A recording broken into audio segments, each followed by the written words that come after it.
Fedha ni kilainishi, itafute kwa bidii zote ili uwe nayo. Fedha ina tabia ya kukunyong'onyesha kama usipokuwa nayo. Fedha huleta wivu ili uitafute kwa bidii. Ukiipata inarudi tena kuringishia wasionayo. Fedha inataka uitawale, maana haitulii. Itawale ili isikufedheshe. Katika video hii tutaangalia mambo 11 yanayohusiana na mada hii ya fedha au hela. Jambo la kwanza ni kwamba fedha hutafuta sehemu ya kwenda. Usipoielekeza itaenda usipopenda. Itafanya usiyoyataka, itakupa jina usilolipenda na kukuletea marafiki usiowataka. Ukitaka uitawale fedha, ipe macho na masikio. Usipe nafasi ikuchezee. Iongoze ulipoipangia. Isimamie izae na ipe adabu ili ikutii. Hilo ni jambo la kwanza kuhusiana na fedha. Jambo la pili ni kwamba fedha isiyo na malengo haina ukomo wa matumizi. Wewe utajikuta tu unatumia. Kwa sababu gani? Kwa sababu fedha yako hujaiwekea malengo. Kinachotakiwa kwanza ni kuwa weka malengo yako. Tengeneza mikakati yako wakati ukiwa una fedha, ili wakati fedha itakapokuja ikukute na malengo. Sasa yale malengo sasa ndiyo yanaenda kutekeleza ile fedha ambayo utakuwa umeipata. Kwa hiyo fedha isiyo na malengo huwa siku zote haina ukomo wa matumizi. Naomba ulitambue hilo. Jambo la tatu kuhusiana na fedha ni kwamba fedha huwa haziongopi. Kama unazo tu, hata kama usipojionesha. Kama unazo, ndugu zangu, zipo tu, yaani wala huna haja ya kupiga panda. Itajulikana tu una hela hata ukijificha, kwa sababu fedha huwa haziongopi. Jambo la nne kuhusiana na fedha ni kuwa fedha hutusogeza mbele mahali pa kutumikiwa. Ukishakuwa mbele, usisahau kuwa ulitokea nyuma. Fedha zikiisha, usidhani kuwa utakosa pa kukaa. Hutakosa pa kukaa ndugu yangu. Utakaa, lakini sio kwenye kiti. Wakati huo hata chini panakalika vizuri tu kama ukiwa huna pa kukaa. Ukiwa huna pa kukaa, wakati una hela, hata chini panakalika. Kwa hiyo kiburi cha pesa kisikusahaulishe ulipotoka. Narudia tena, kiburi cha pesa kisikusahaulishe ulipotoka. Hilo lilikuwa ni jambo la 4 kuhusiana na fedha. Jambo la 5 ni hili: mwenye hela hupokelewa hela zake kabla yake. Zikiisha, naye anaisha mioyoni mwa watu. Watu wengi huheshimu ulichonacho kuliko mwenye nacho. Beware. Watu huwa wanapokea hela zako ndugu yangu kabla ya kukupokea wewe. Kwa hiyo hii heshima ulionayo leo ni kwa sababu unayo hela. Unacho kitu ambacho watu wengi wanakitaka. Kwa hiyo wanakiheshimu kile ulicho nacho, kwa sababu ukipata ni kazi. Kwa hiyo wataheshimu fedha. Kwa hiyo ukitaka kuwa na hiyo heshima ambayo unayo leo, endelea kutafuta fedha. Endelea kuiweka fedha kwenye mstari. Endelea kuizalisha.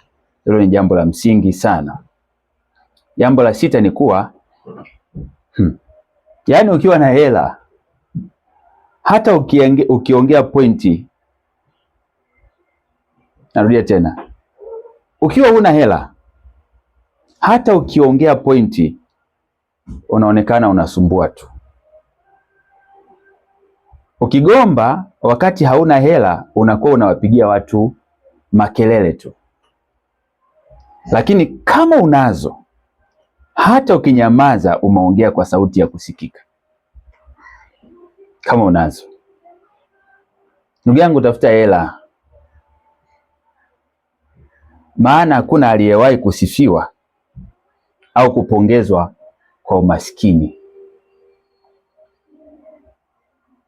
Ukiwa una hela, kumbuka hii, hata ukiongea pointi unaonekana unawapigia watu kelele. Kwa sababu gani? Wewe utaongea pointi alafu nani anatekeleza pointi zako? Mambo ya msingi yanatekelezwa kupitia fedha, ndugu yangu.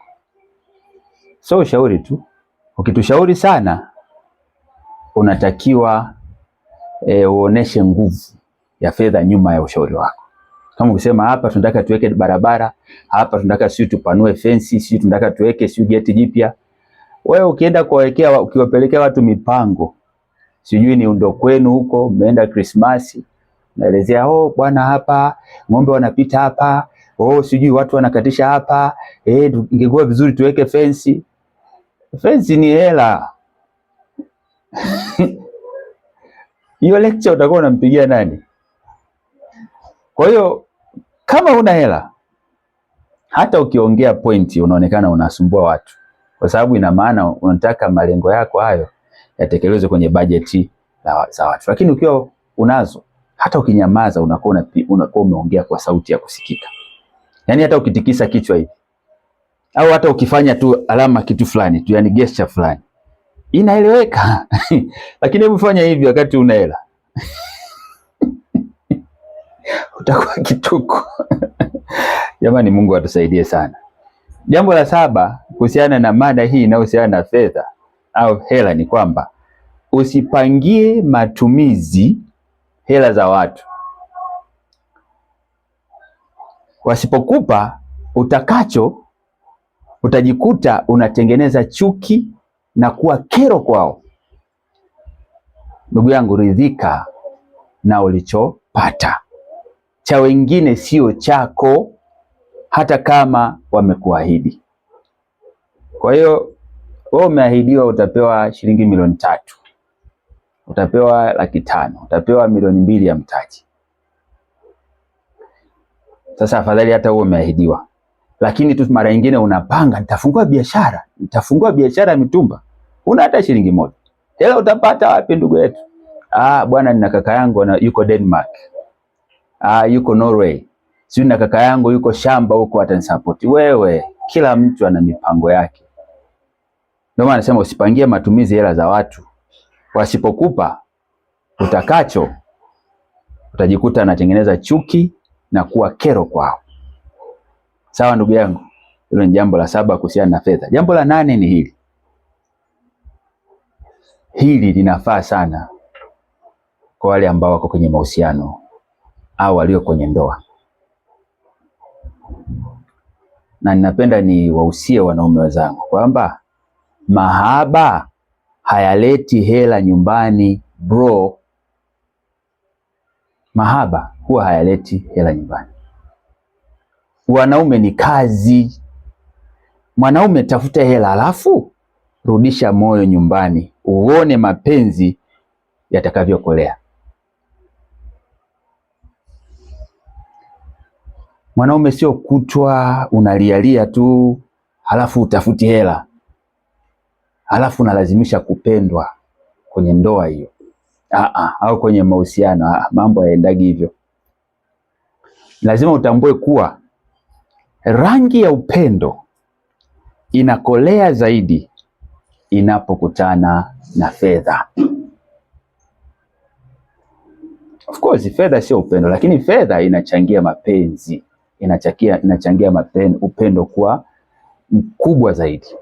Kwa sababu jamani, upendo unahitaji kutoa. Upendo ni matumizi. So I love you tu alafu watu tunakaa na njaa. Hapana. Hapana, tafuta hela. Utaona jinsi hata heshima kwa mke wako utaipata tu ukiwa na fedha. Fedha inaleta hayo. Jambo la 9 kuhusiana na fedha ni kwamba ukiwa huna hela, ukizifuma huwa zina tabia ya kuwasha. Yaani zinawasha kabisa, yani unajisikia kabisa Lakini sasa zikiisha huwa zinauma. Ukizipata zinawasha hela zikiisha huwa zinauma, nasikia maumivu kabisa. Kwa hiyo kwa asiye nacho sasa, kwake ni maisha ya kuwashwa na kuumwa kwenda mbele mpaka atakapozipata. Kwa hiyo huna, zinauma, ukizipata zinawasha. Kwa hiyo ni mwendo wa kuwashwa na kuuma lakini utakapozipata basi utakuwa mwendo wa kuwasha tu kwenye matumizi, na baada ya muda ukishakuwa na fedha, ule mwasho unakuwa hamna. Kile kiherehere cha kupata fedha na matumizi ya fedha kinakuwa kipo, kwa sababu unajua watu wengine wanakosa utulivu kwa sababu tu ya fedha, kwa sababu ya majukumu au ukame walionao kwenye maisha yao. Kwa hiyo fedha ikija inakuwa na mambo mengi, mara unawaza sijui ufanye hiki, mara ufanye hiki. Yaani siku ya headache ni siku ambayo unakuwa umepata fedha. Sasa inakuwa kama mtoto kimpa shilingi 10,000, atakula pipi, atakula biskuti, atakula sijui nini, atakula maandazi, mwisho wa siku amevimbiwa. Ndio tatizo la kutokuwa na fedha. Ukipata fedha unakuwa na hiyo tabia ya kuwashwa, zikiisha unaumia tena, mateso. Sasa ukiwa nazo constantly, zinatulia tu, safi tu, wala kile kiherehere kile kinakuwa hakipo, wala ule mwasho unakuwa haupo. Jambo la 10,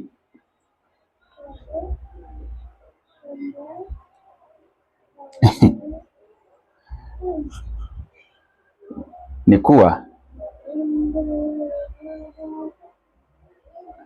nataka nikutie moyo tu, kwako wewe ambaye sasa unapambana, nataka nikutie moyo kwamba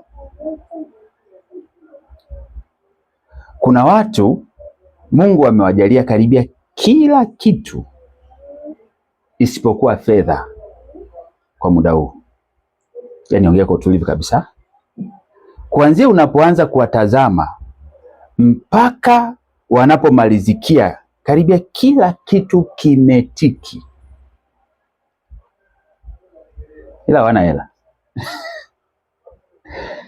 Sasa nakutia moyo tu, utapata fedha siku moja, muda ukifika. Wewe endelea kutia bidii. Unajua ni kama mti tu. Unaweza ukakuta mti umechanua na kupendeza sana, lakini hauna matunda kwa wakati huo, kwa sababu kabla ya mti kuzaa matunda huo unachanua kwanza. Kwa hiyo matunda yanazaliwa katika mti wenye afya njema na kupendeza. Wewe endelea kupambana tu, siku moja mti wako huo utatoa matunda, utatoa maua, kisha utatoa matunda machanga, na baadaye yatakomaa na kuiva. Usidharau muda unaopitia wakati huu. Huu muda mgumu ni kwa ajili ya kukufundisha tu jinsi ambavyo watu ambao hawana wakoje, wanaishije, mapito yakoje, ili utakapozipata uwe na huruma na uwe na uwezo wa kuwasaidia watu wengine. Kwa hiyo amini kuwa ni hatua za maisha yako tu, siku moja kila kitu kitatiki. Mungu ni wa kwetu sote. Ukipenda maudhui ya video hii, ninaomba uende ukasubscribe kwenye YouTube channel yangu inayoenda kwa jina la Gabriel Simon Mollel. Kule kuna video nyingi sana, nyingi mno. Ukisha subscribe, tafadhali turn on notifications ili video zote ninazozituma uweze kuzipata. Basi Mungu akubariki sana na uwe na wakati mwema. Asante sana.